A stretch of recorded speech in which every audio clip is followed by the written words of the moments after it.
Joining Bernd and me to talk about next level cybersecurity is Keren Elazari. She is security analyst and author, and I hope she's here with us right now. Keren, can you hear us? Yes, hi. So good to be with you today. Hello, everyone. I'm excited and happy to join you virtually. Oh, we are so happy to have you with us today. Thank you so much for your time. Awesome. As well My as pleasure. Daniel Buhmann, systems engineer at Fortinet. Daniel, can you hear us as well? Yeah, I can hear you. Hello. Thank you for having me. It's a pleasure. Thank you so much for your time. So let's start with the very first question to Keren. Keren, from a hacker's point of view, why do we have currently an ever-expanding attack surface, both in the OT and more, of course, traditional IT context? So, you know me, and I've been to a few Deutsche Telekom and T-Systems events before. And for those who haven't met me before, I always bring the troublemaker's perspective, the hacker's perspective. That's what I've been doing for the past 25 years, using the hacker mindset to try and get into an organization or a network and then learning from that. And what we've seen in the past year, I'm going to characterize it by three major trends. And the first one is really this expanding attack surface that you mentioned, and that was brought up in the previous sessions. Organizations that were going into lockdown when the pandemic started had maybe days or weeks to prepare for a completely new reality. So they just jumped in. And in our world, in the security world, we used to talk about the CIA triad. If you all remember that classic information security fundamental: confidentiality, integrity, and availability. And what we saw happening, especially in March and April of 2020, was that availability became front and center. We need to make sure systems are connected. We need to make sure people have power, water, heating, whatever it is, as everybody went into lockdown, and certainly, of course, internet connectivity. And those, concepts of confidentiality maybe took a little bit of a backstage role, as it were. And it's not just that organizations had to set up remote connections. And we've seen that with the small town in Florida, with the water systems that were accessed by an unknown attacker potentially. It's not just small towns like that have had to set up remote view or team view or remote viewing for their systems. It's also everyday people, individuals that have gone home and they had to use whatever they had in their homes. Now look around you. In the studio where you are right now and people at home, what do you have surrounding you? You've got computer screens, you've got routers, you've got devices, you've got entertainment consoles, gaming consoles. Your kids are using that for school. Your spouse is using that for their private life or their professional life. So our personal attack surface, even at home, has really expanded. We've brought in more digital devices into our lives than we've ever had to. So that's created a lot of opportunities for bad guys. And during this session, I think I can share a couple more ideas about, why the criminals and the attack groups are really utilizing this moment. It's really, unfortunately, it's a renaissance for attack groups, which is why I think we're seeing a lot of these very bold attacks. And I'm hopeful we can get into that a little bit in this discussion today. We will, I'm sure of that. So Daniel, why do we even need a new technical approach to secure OT environments? I mean, what are these new technologies and concepts today and in the future? Can you tell us more about that? Yeah, that's in fact a nice question, Tim. So there are in fact technologies on the one hand and concepts on the other side. On the technology side, security technology in OT is several years behind the IT, but they are facing the same challenges IT did a few years ago. So OT can adapt these challenges. They can adapt the technology that is widely used, the IT. Not everything matches perfectly, but OT can learn a lot from the mistakes IT made several years ago.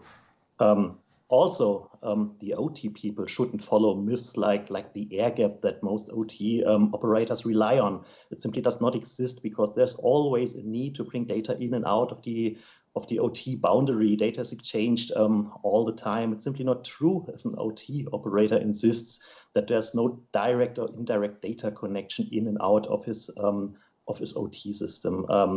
Think about factors like remote maintenance, system updates, or data and reports that are used for ERP systems for billing, for example. One perfect example for this air gap issues, for example, the International Space Station.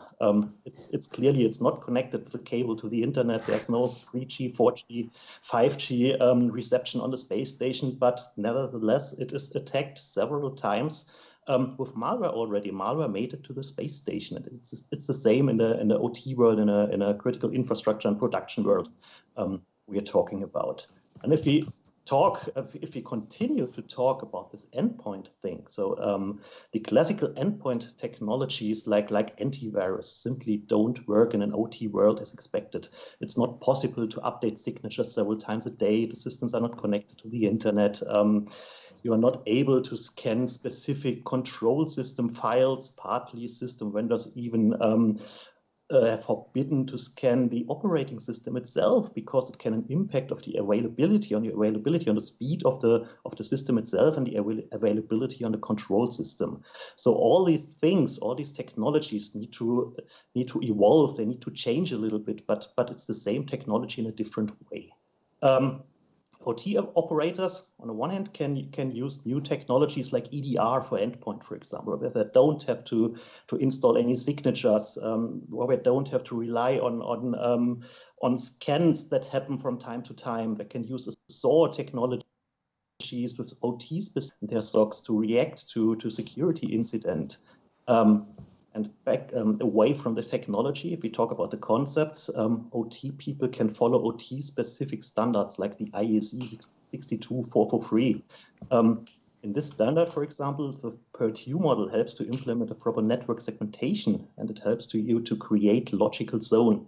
And that's a perfect start to OT security, because once you have done this, you get to know all your OT assets, because currently today, most of the system operators buy their control system from companies like ABB, Siemens, Schneider, GE, whatever they are called, and they rely on these companies to put the right system in, and afterwards, once they have all these systems running apart from each other, they don't know what's in there. As long as there's power coming out of the cable, or cars are produced, or whatever they are doing, it's okay. But once there's a security incident, they have a huge problem. And lastly, apart from the technology and apart from the security standards, that's not enough to do. You have to create awareness. You have to train the people. You have to tell them what's the current state of security. They need to know the weaknesses, and they have to handle the technology. Compare this to your own house. You can have the best available lock in the world. If the bad guy uses your doorbell and you open the front door, it doesn't help at all. Good point. Yeah, definitely. Bernd, let's talk about production sites for a moment, because they operate 24/7 and they are rarely maintenance, I guess, or stopped for maintenance, if you want to say so. And how can security technology stay up to date in such harsh environments? Yeah, so the security technology, probably the cybersecurity technology, is probably not the core problem, yeah, because these are typically the newest systems and you can patch them, yeah. The problem is more, and that's there you are right, the legacy operations technology, yeah. Let's say it's an outdated XP workstation or something that you cannot patch for several reasons, yeah. So if you do that, the manufacturer of the software, the SCADA software, you do not have any warranty. Or it is really hard to get a maintenance window. So that's and that's why for some time these systems will stay unpatched. Yeah, we all know that's not a good idea, but it's reality. That's not going to happen, right? And the idea is, or the question is, how do we mitigate this? Yeah, there are some concepts around this.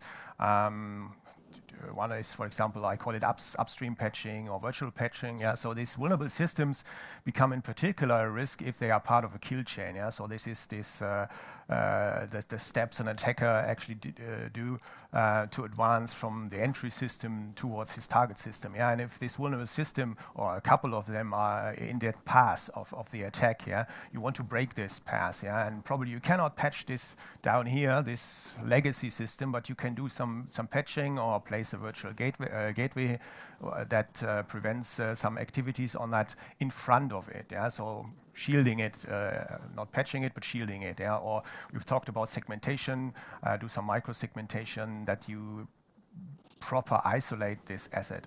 But also behavior. So if this is this XP workstation and it needs to have a browser installed because the operator of a power grid needs a web GUI to do some stuff, right? Please don't use this browser to browse the internet, yeah, because that's gonna end bad, right? So it's partially technology, procedures, awareness. We mentioned it, right? Interesting, yeah. While my first questions were specifically addressed to each and every one of you, I would love to go over into an open discussion at this point, starting with my first question. Why does it require the involvement of the IT security department and old IT security good practice, as IT security can be disruptive to OT operations?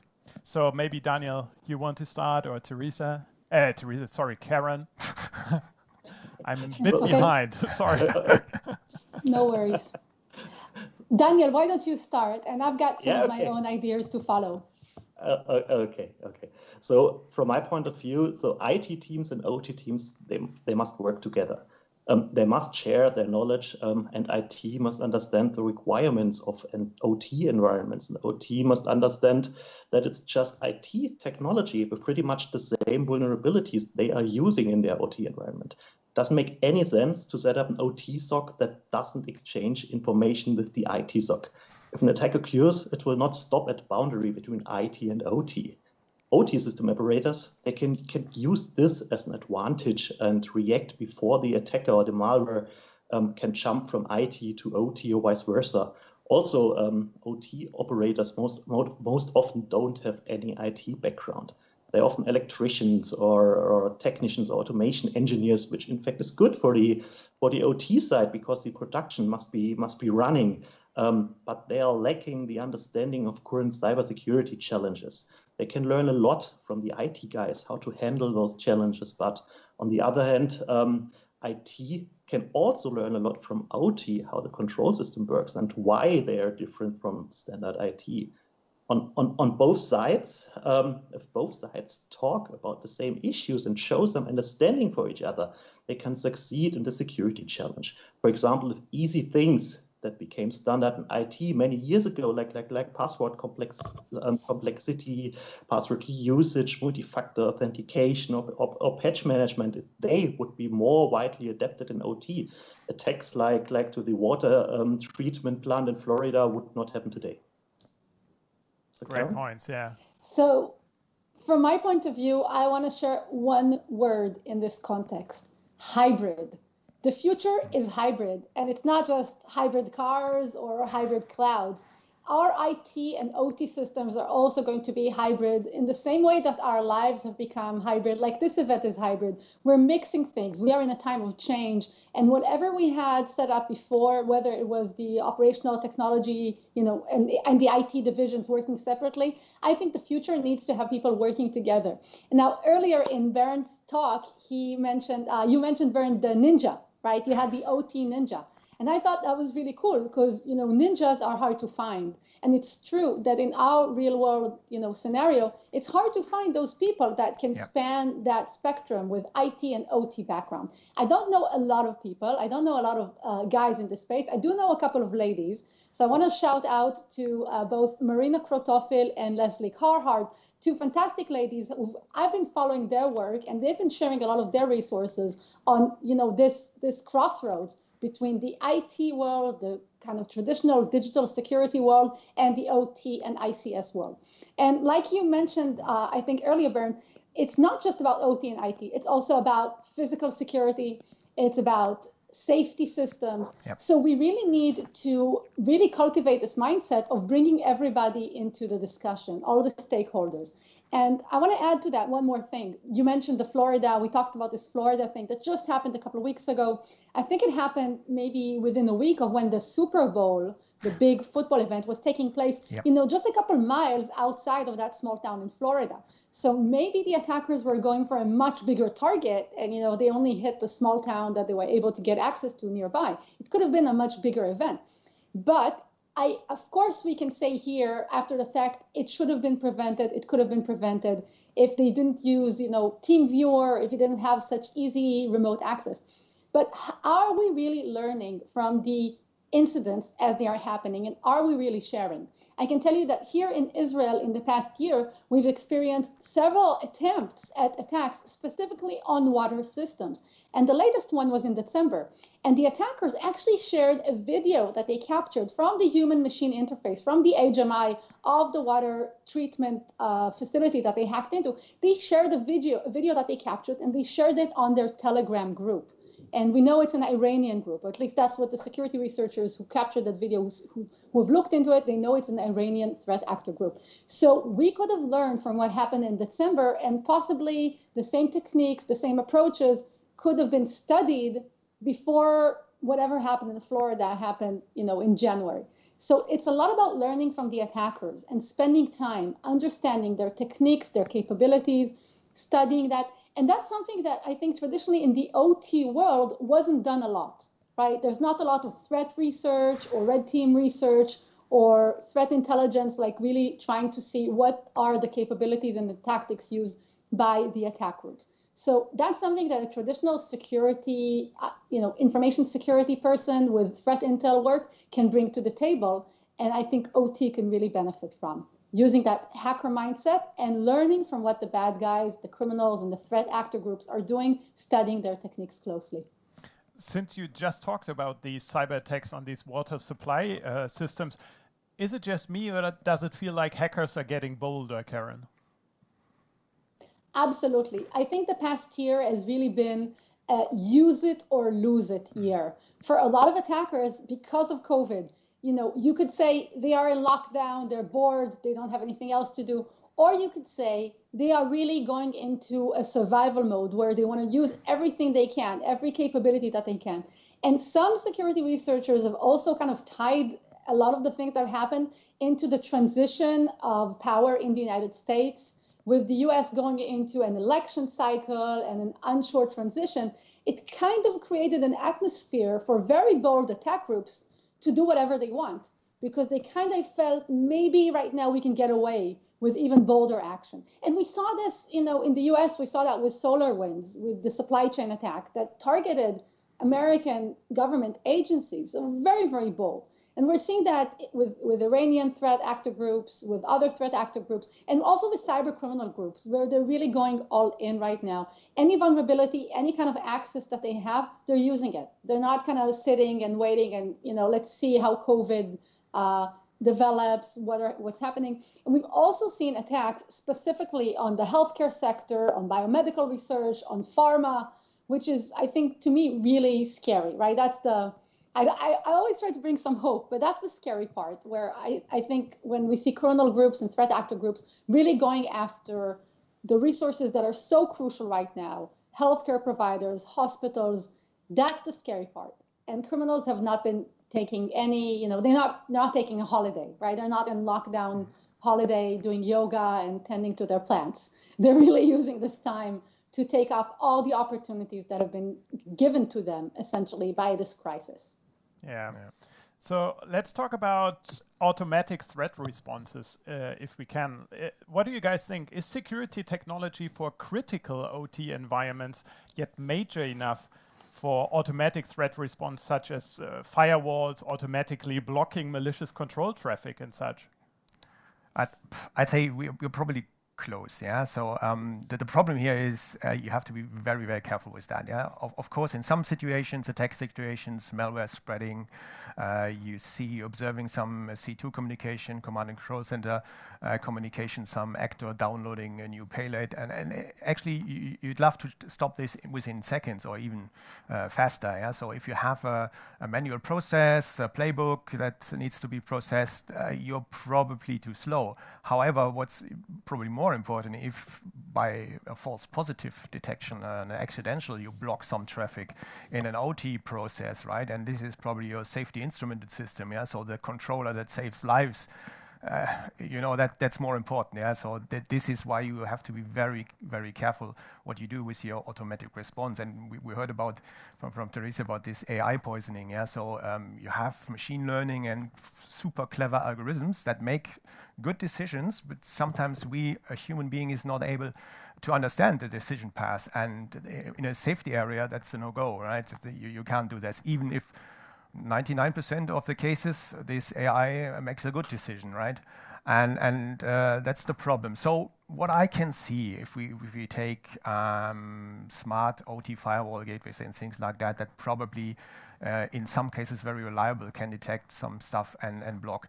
We probably are at the edge that we use this technology in a slightly less critical area of the OT process, probably not the safety instrumented system. Yeah, so this is what I'm seeing. I have been talking to customers that really, at the moment, they explore this in a lab. Yeah, saying we configured this, we rebuilt some of our production lines and see how this is going. And the feedback at the moment is very positive.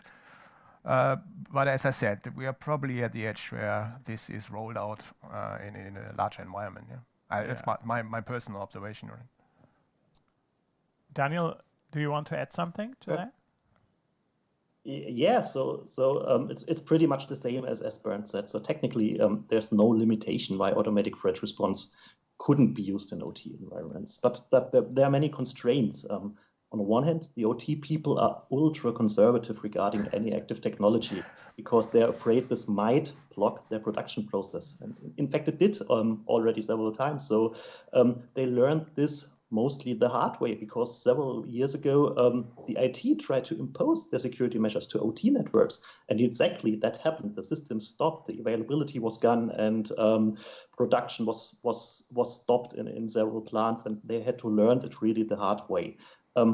Nevertheless, so there are several ways. Security solutions evolved. They are getting better, and so production can distinguish, where the products can distinguish a malicious BlueKey packet from ordinary RDP remote desktop packet, and still allow remote desktop to be used to an HMI while blocking the attack itself. That's something technology makes possible today.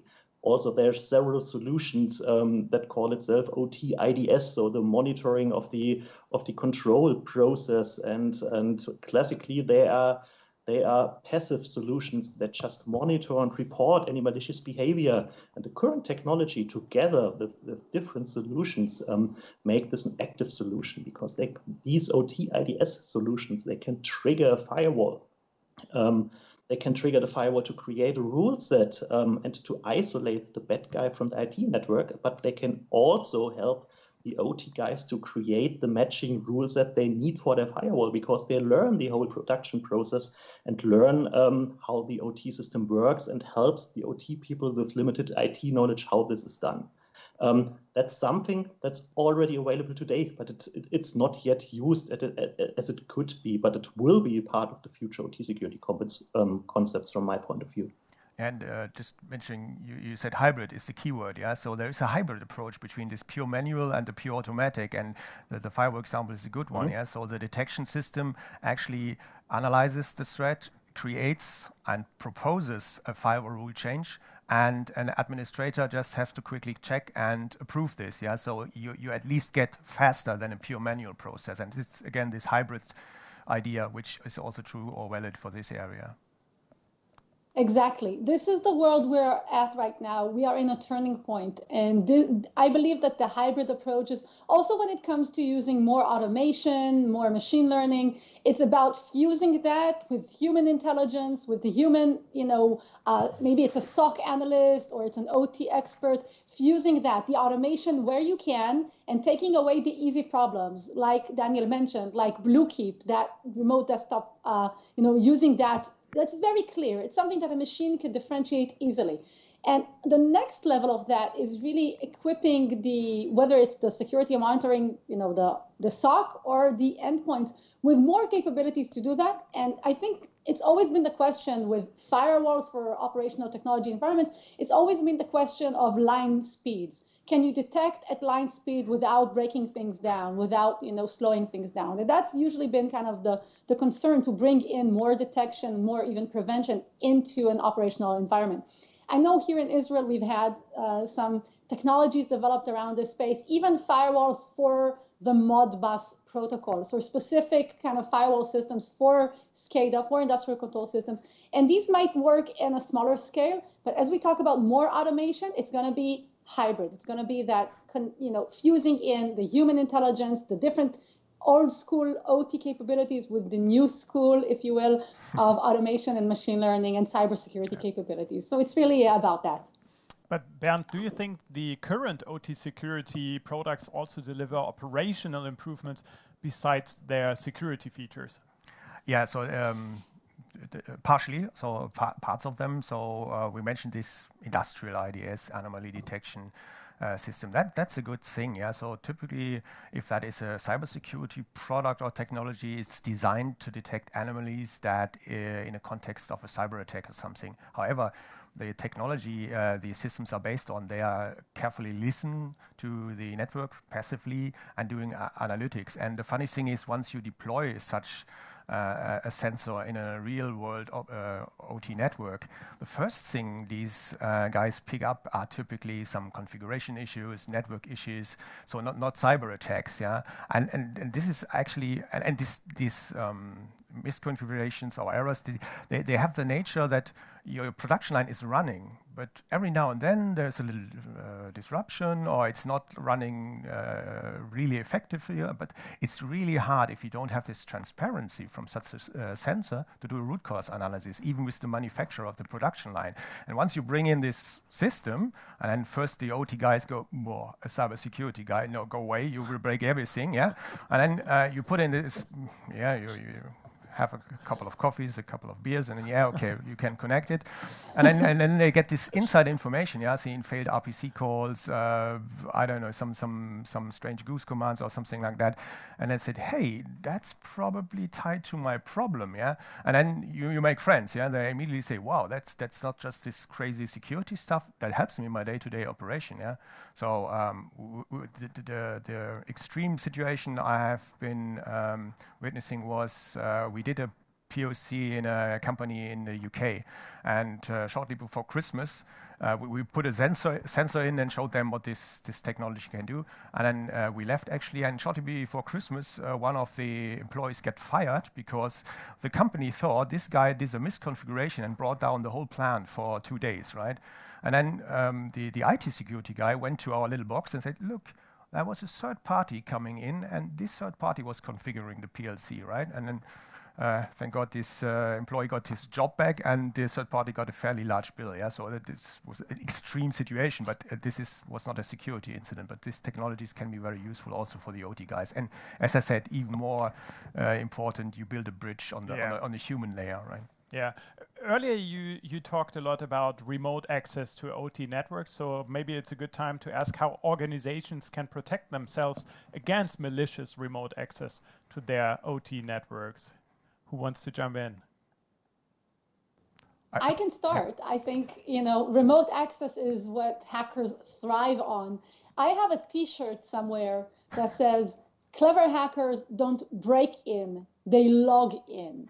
Right, and this is the reality, and I really have it on the T-shirt somewhere. This is the reality. Credential reuse, credential harvesting, and credential theft is something that really allows unauthorized remote access in a lot of cases. So I think this was mentioned in some of the earlier sessions, and Teresa talked about that. I really think that COVID is a good opportunity for a paradigm shift, where really, a change of approach where it comes to authentication.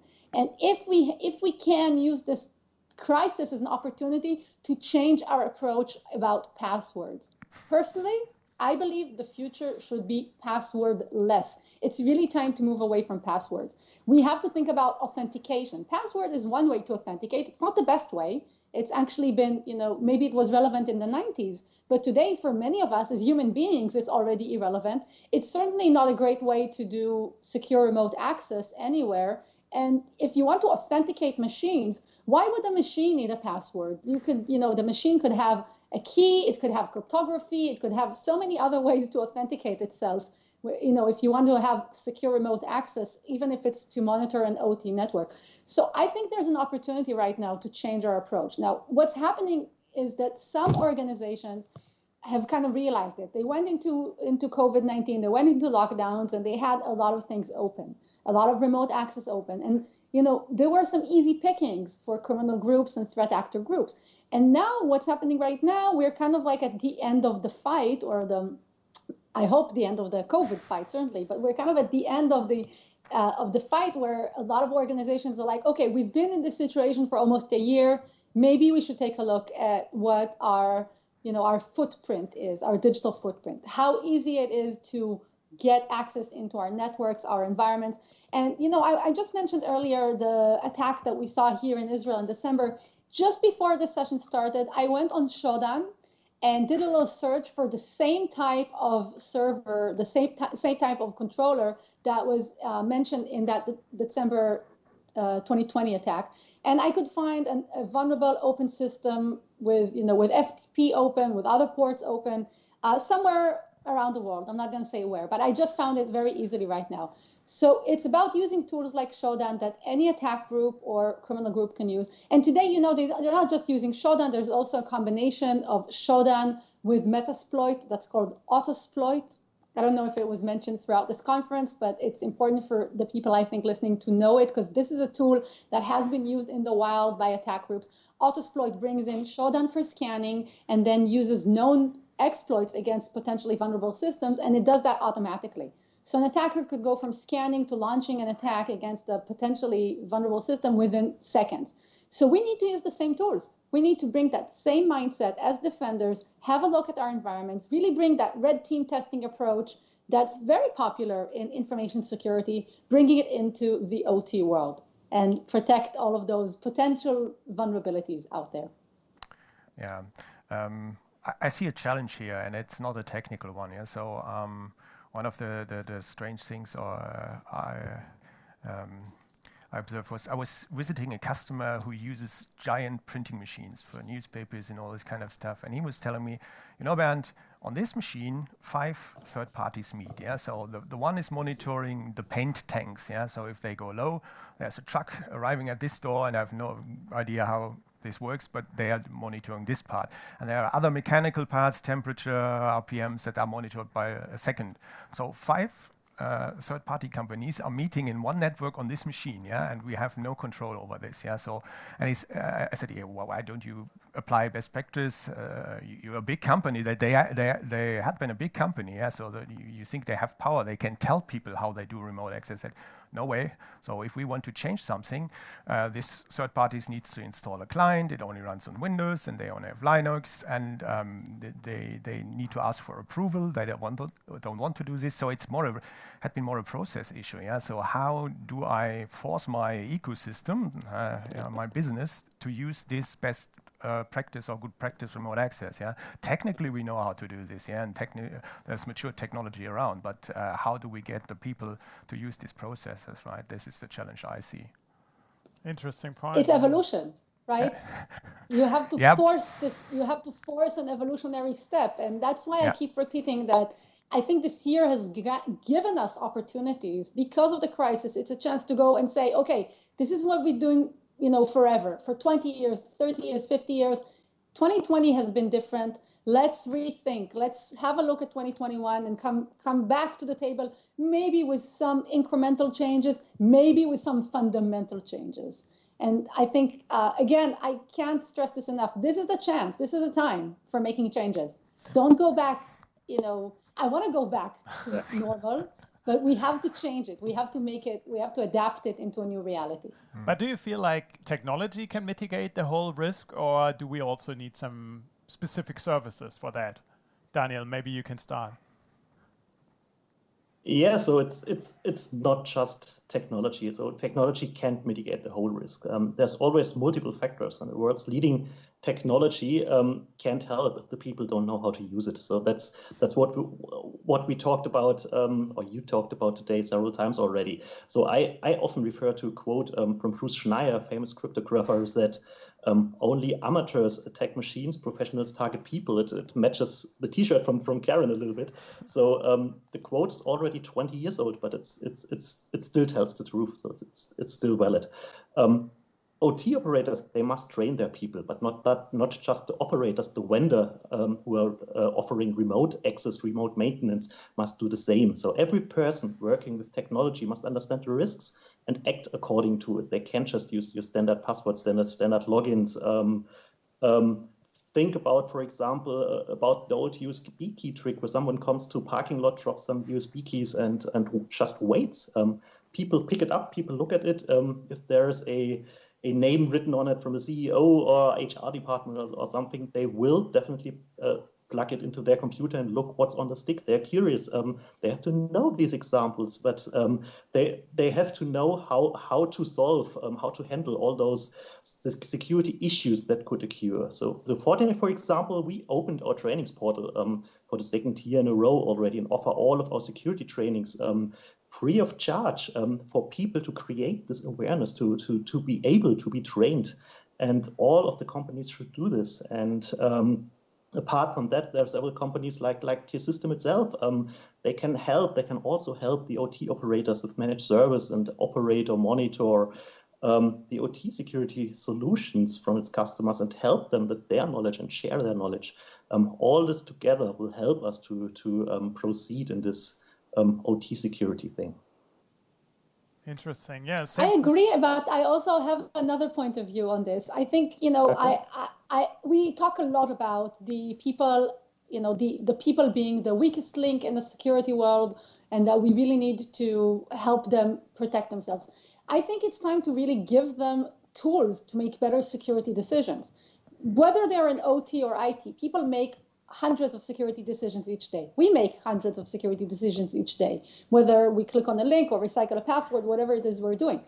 As security professionals, we need to provide the tools for people to make those decisions better, to make their life easier. Yes, we need to make them aware, I agree, and we need to, cybersecurity is everybody's problem, but there's a reason that we here on this panel today and the people tuning in, not everybody is as paranoid, as professionally paranoid as the cybersecurity team has to be, right? This is the job for the security people, whether they're OT security or IT security. It's our job to be professionally paranoid, to think about what comes next, to evaluate all the options. But we also need to enable people to do the professional jobs that they're there to do. They're not necessarily a security person. They have another job to do. That's okay. Let's give them the tools and empower them to make better security decisions. And yes, give them the responsibility.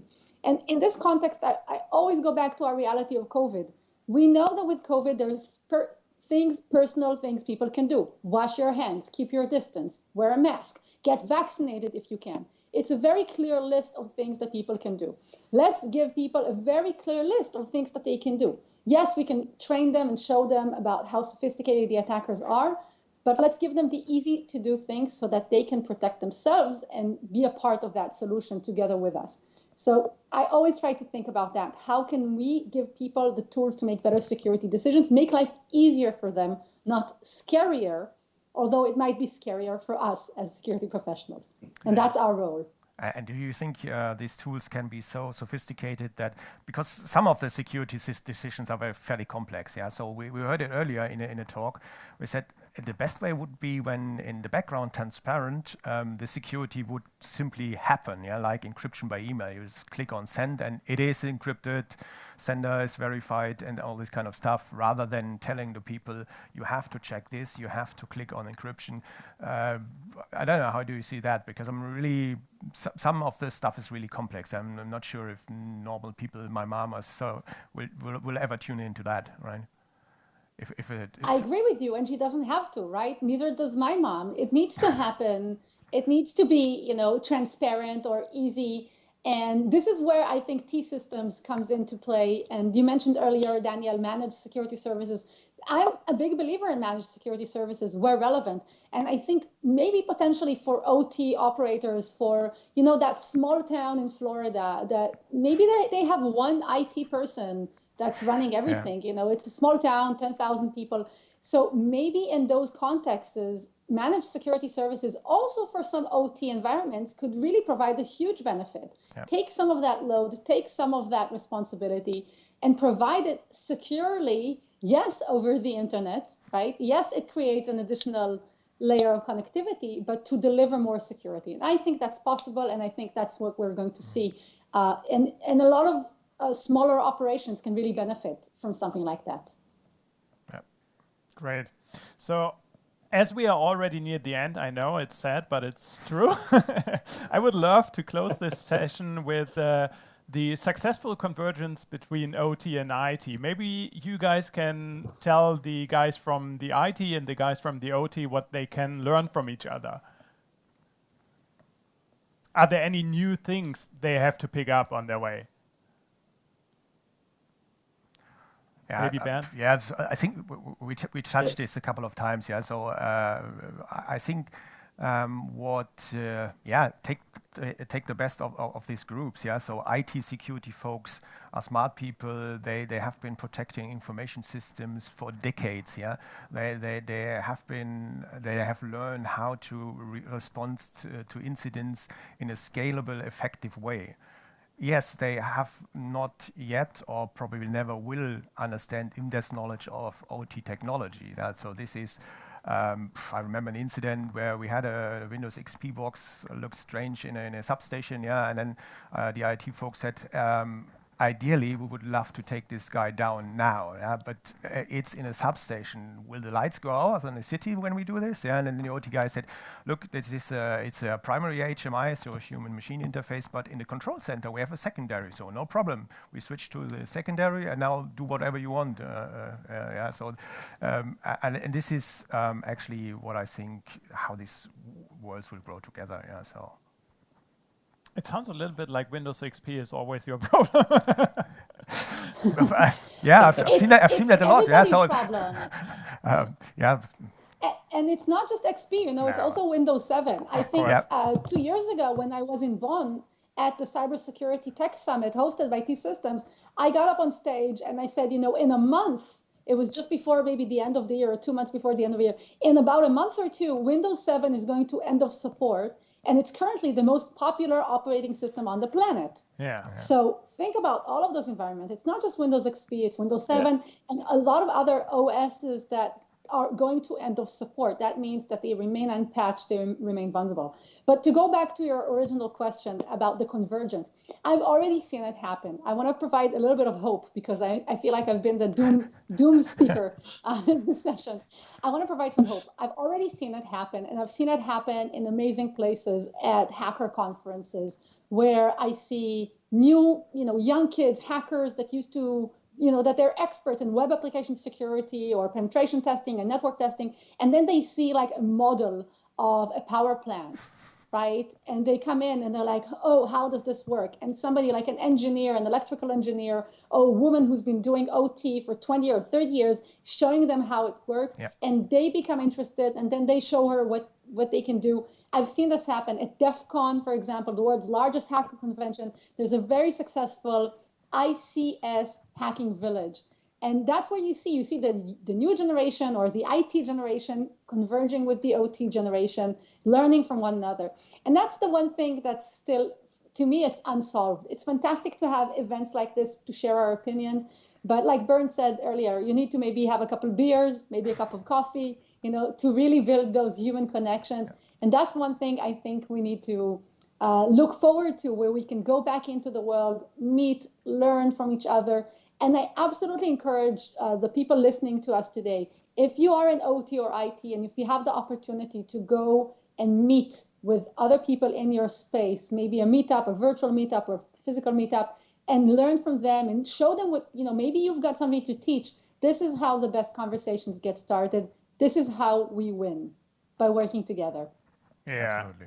So next time, I Exactly. guess we will see each other here in the studio rather than just over the internet, right?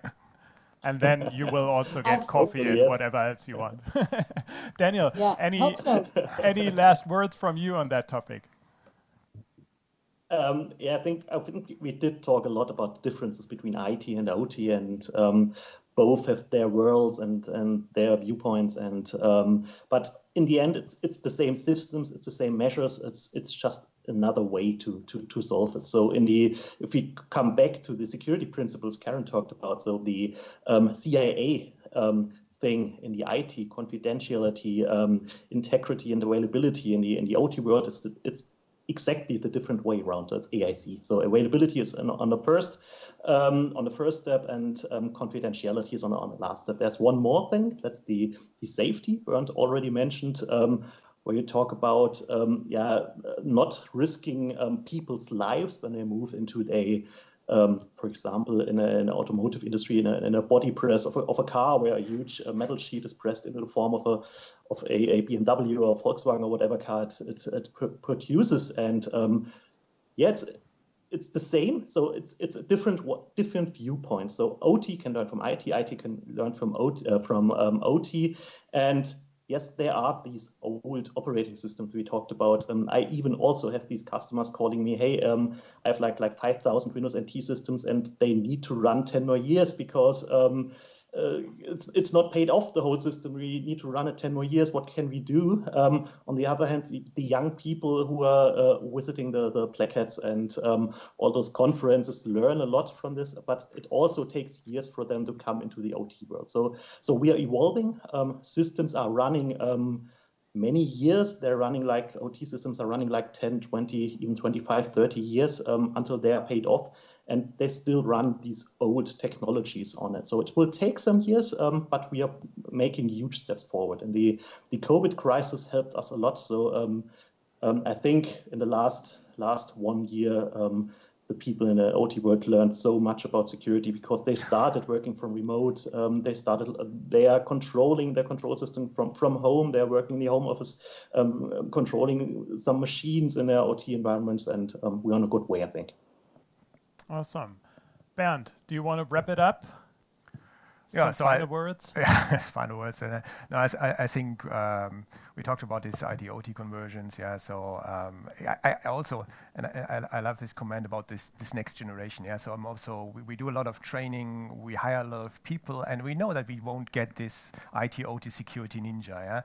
Yeah, so we were trying to get young security experts that we can train, that learn on this OT stuff. And if you see the passion, yeah, so they really are passionate about this, and then how quickly they pick up things. So that's where, adding to my call, the glass is half full, where I'm optimistic. Yeah, so that's I think, and as I said, there is still time. I think to make this bridge. Yeah, so as I said, we see all this burning oil tank. We are not lost yet. Yeah, so there's enough time to fix that, and I'm really optimistic we get it. Yeah, we work that out. That sounds really good.